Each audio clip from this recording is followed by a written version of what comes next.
France. À l'étranger, on est reconnu pour nos croissants, nos baguettes, la Tour Eiffel, nos bons vins, le Mont-Saint-Michel, Paris, la ville lumière et David Guetta. Ouais, parce que ce mec, né à Paris, est depuis les années 2000 omniprésent internationalement dans le monde de la musique.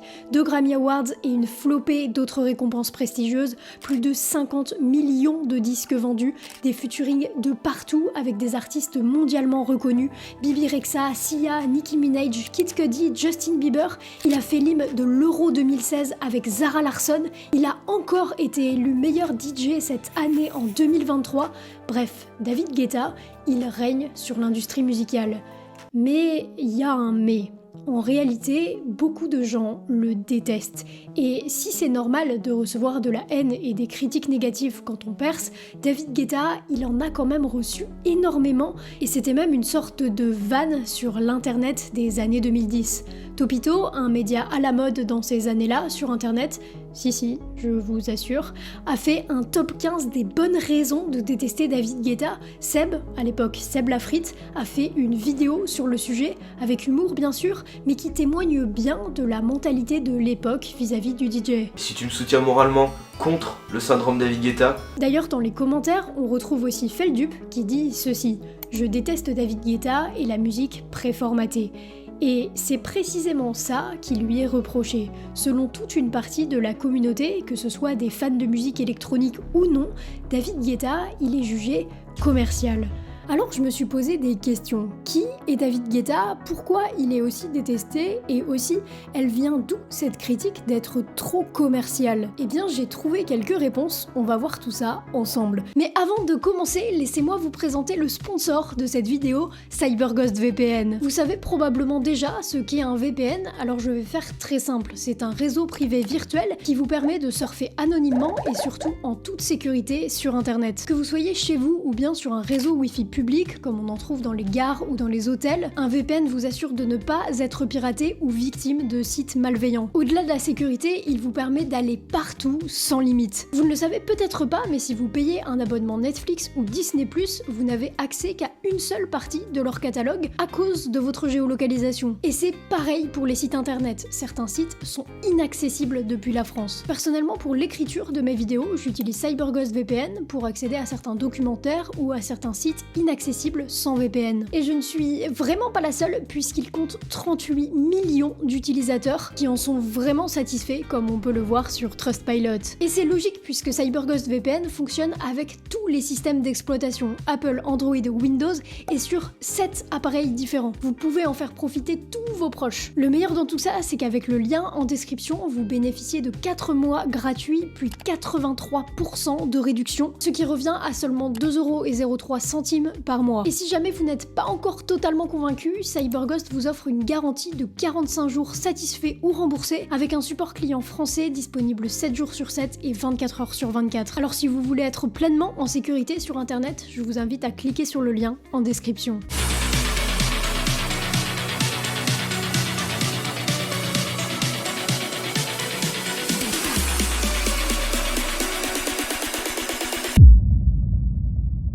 Pour comprendre d'où vient David Guetta musicalement, il faut remonter rapidement aux origines de la house music. Ça paraît étrange dit comme ça, mais vous allez vite comprendre le rapport. Laissez-moi vous emmener dans le Chicago de la fin des années 70. À cette époque, dans la ville, on trouve un club nommé le Warehouse. C'est un club gay qui accueille majoritairement des Afro-Américains, et ce club, il a une sorte de valeur symbolique pour toute une communauté. À ce moment, Chicago, c'est une ville pauvre, où règne le racisme et l'homophobie, et le Warehouse, c'est un refuge qui prône la paix et l'amour, en musique évidemment. Et justement, parmi les DJ qui diffusent de la musique dans ce club, il y a Frankie Knuckles. Et Frankie Knuckles, il amène des techniques de mix qui sont extrêmement novatrices pour l'époque. Il édite, mixe, remixe les morceaux différemment, il fait des changements musicaux sur le son, tout ça paraît banal aujourd'hui, à l'époque, il amène vraiment quelque chose de nouveau. Et ça plaît vraiment aux gens, et certaines de ces personnes se rendent chez les disquaires locaux à Chicago et demandent à se procurer de la house music, faisant référence pour l'instant au mix que fait Knuckles au Warehouse. Frankie, il décide de quitter le club en 1982 et à ce moment, il n'y a pas encore de vrais disques de house music. Ce que les gens achètent, c'est les sets de Frankie, pas de la musique spécialement composée par lui. Et c'est là qu'il va y avoir une révolution. Les DJ vont comprendre qu'ils peuvent aller plus loin que juste modifier la musique des autres. Ils peuvent faire leurs propres morceaux. C'est ainsi qu'on va assister en 1984 à la naissance de ce qui est généralement considéré comme le premier disque de house, On and On de J.C. Saunders.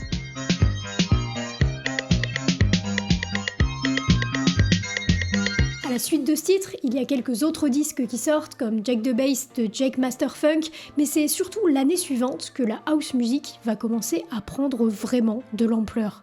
Frankie Knuckles va sortir son premier album, You Can't Hide From Yourself, Marshall Jefferson va sortir The House Music Anthem, bref, la house music est en train de devenir un vrai mouvement. Les radios de house music font des millions d'écoutes, des labels comme Trax Records ou DJ International se sont construits pour structurer un peu le marché. Bref, on est fin des années 80 et la house music existe, mais surtout prospère. Faut comprendre que si là, on est toujours à Chicago, il se passe à peu près la même histoire à New York, et il se passe aussi la même chose en Angleterre. En Angleterre, tout ça, c'est encore plus fort parce que le style est presque mainstream. Sauf que tout ça, c'est pas encore en France. Et c'est là que va intervenir David Guetta. Je voulais juste apporter une petite précision, il y a énormément de choses à dire sur l'histoire de la house music. Là, je l'ai juste évoqué rapidement parce que c'est important de comprendre dans quel contexte Guetta arrive, mais je vais pas aller plus loin dans les détails. Pourtant, l'histoire, elle est incroyable, je vous mets toutes les sources en description si vous voulez creuser cette histoire. Retour en France. On est au début des années 80 et David Guetta est un jeune DJ résident dans une boîte gay de Paris, le Broad. Ça fait déjà longtemps qu'il fait de la musique puisqu'il s'est passionné très jeune pour le milieu et ça avance plutôt bien pour lui. Et puis un jour, il va aller à Londres. Et là, il y découvre deux choses. D'une part, la house music, qui cartonne dans le pays, et aussi la place qu'occupe le DJ dans une boîte de nuit. Il faut comprendre qu'à l'époque, en France, un DJ, c'était un moins que rien, qui était littéralement dans une cave et ne voyait pas les gens quand il mixait. Je jouais dans la cave, c'est-à-dire que personne ne me voyait, j'avais juste une petite grille devant moi, et je voyais les pieds des gens. À Londres, le DJ, c'est la star de la soirée. Les gens dansent devant lui, il surplombe le public. Ça paraît évident aujourd'hui, mais à l'époque, ce n'était pas du tout le cas en France. David, il prend toutes ses économies, il achète tous les disques d'acid house qu'il peut en Angleterre, et il rentre en France avec une nouvelle vision. On est en 1988, et David Guetta lance une première en France, des soirées house hebdomadaires le lundi soir, dans le club dans lequel il est résident, le Broad. Mais là, il faut comprendre qu'il y a un problème pour Guetta, c'est qu'il reste employé des boîtes où il joue. Pour être payé pour faire une soirée, il doit obéir aux ordres des patrons des clubs et jouer la musique que le patron veut jouer. Et ça plaît pas à Guetta, notamment parce que personne ne veut diffuser de la house music et David, ça l'intéresse pas d'être soumis aux conditions des autres. Alors, il va prendre une décision assez logique. Il va devenir son propre promoteur. Et il n'est absolument pas prêt pour le succès qu'il va rencontrer dans ce job. Il va lancer ses propres soirées, par exemple au Folies Pigalle, qu'il organise avec l'un de ses amis, et surtout, il va s'associer avec sa femme, Cathy, qui va être d'une aide indispensable pour le business. Ensemble, c'est simple, ils vont prendre le contrôle du monde de la nuit à Paris. Ils reprennent des boîtes de nuit comme le Palace ou le Queen. Niveau business, c'est tout simplement incroyable. Même si les premières années ont été particulièrement difficiles, maintenant, c'est vraiment cool. Ils ont construit un empire. L'empire Guetta. Sauf que David, il n'est pas heureux. En 2001, David il se rend compte qu'il s'est fait dépasser par son propre business. Maintenant, au lieu de faire de la musique, il est organisateur de soirées. Et ça, même s'il gagne de l'argent et qu'il organise des soirées de ouf, c'est pas ce qui le fait vibrer, quoi. Du coup, il décide de se mettre à faire sa propre musique tous les lundis avec son ami Joachim Garraud, et en 2 lundis, il compose Love Don't Let Me Go.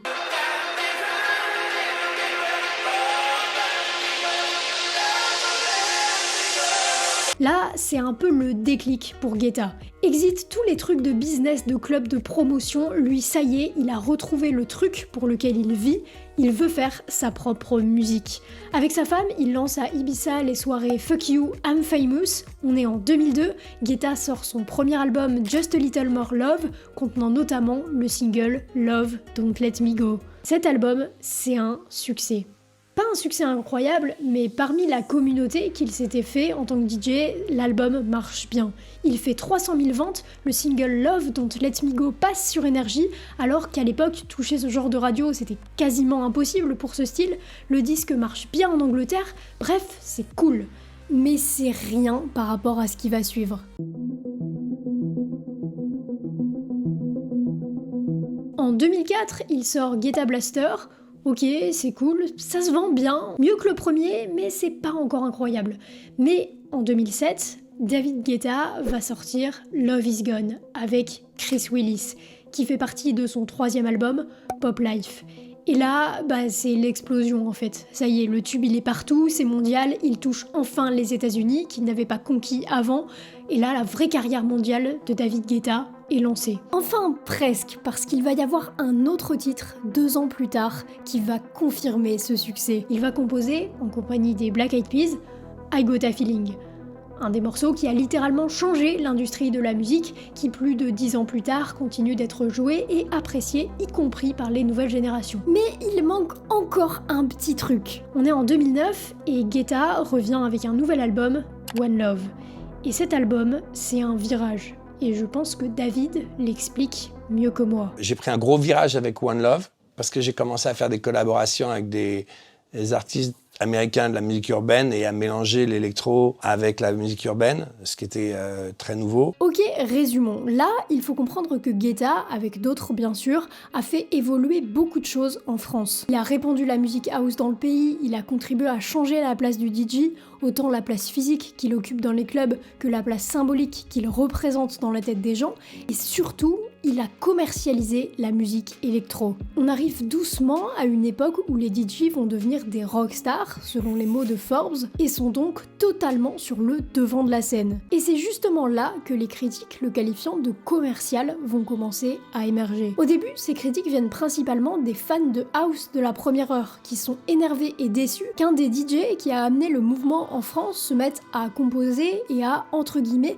vendre son âme à la pop. Mais ces critiques sur le fait d'être trop commerciales, elles vont aussi s'étendre à un public plus large, à des gens qui ne sont pas du tout fans de musique électronique de base. Je suis une grande fan de musique et je n'ai jamais compris cette critique. Je ne comprenais pas d'où ça venait, mais en cherchant, je suis tombée sur plusieurs explications, dont une particulièrement intéressante.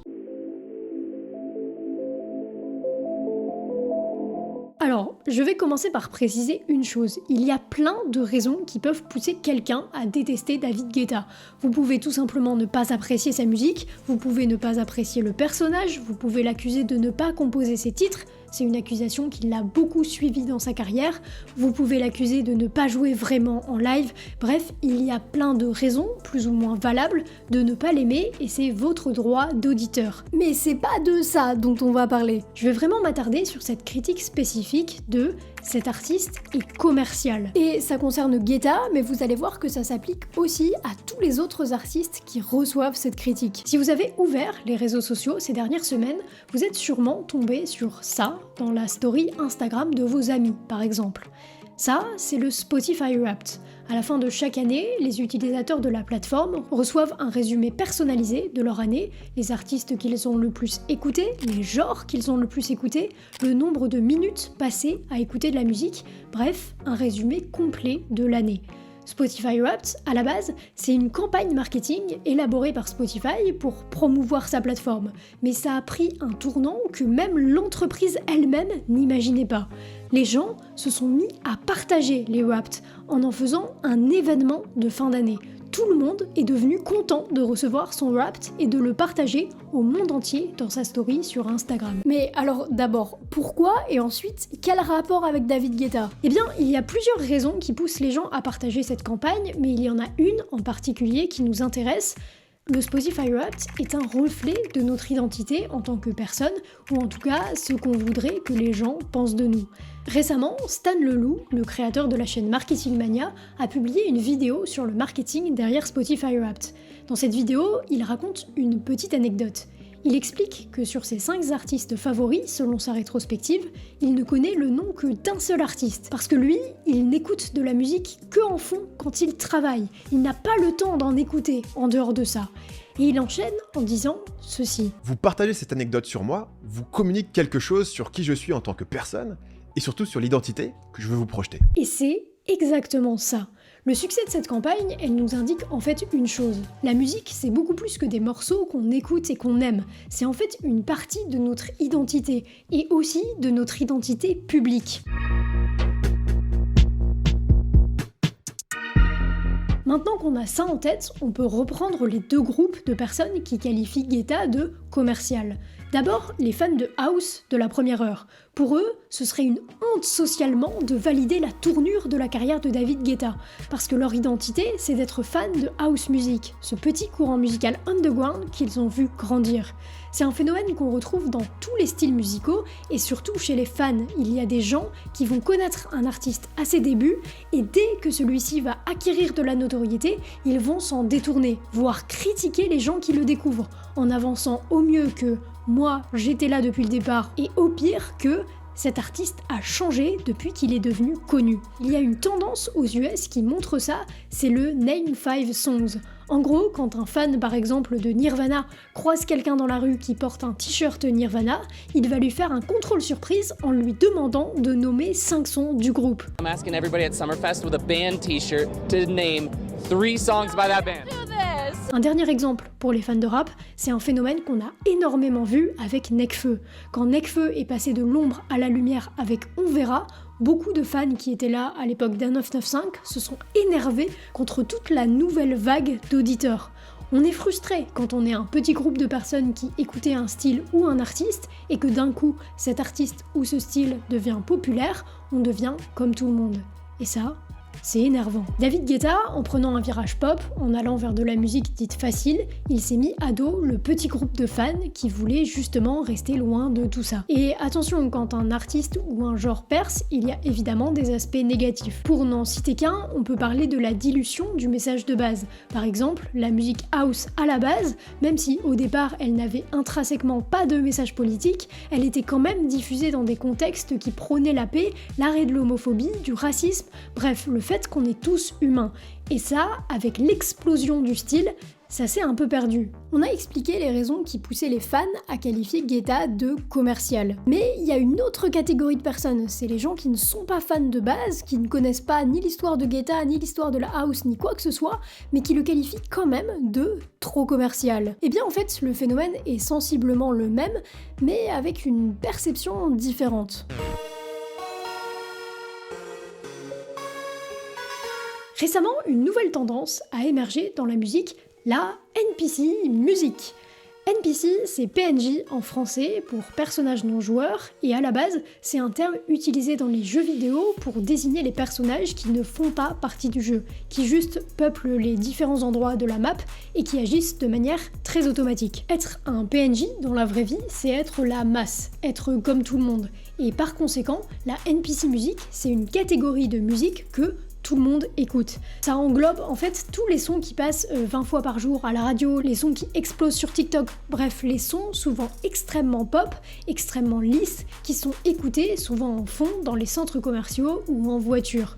Pour citer quelques artistes, on parle des plus gros tubes de Taylor Swift, de Charlie Puth, de Maroon 5 et de David Guetta. Évidemment, quand on vous dit que la musique que vous écoutez c'est de la NPC music, c'est une insulte. C'est souvent utilisé de manière injurieuse pour vous qualifier de quelqu'un qui fait comme tout le monde. Et on retombe sur le même schéma que précédemment, la musique comme marqueur social pour ne pas se sentir comme la masse.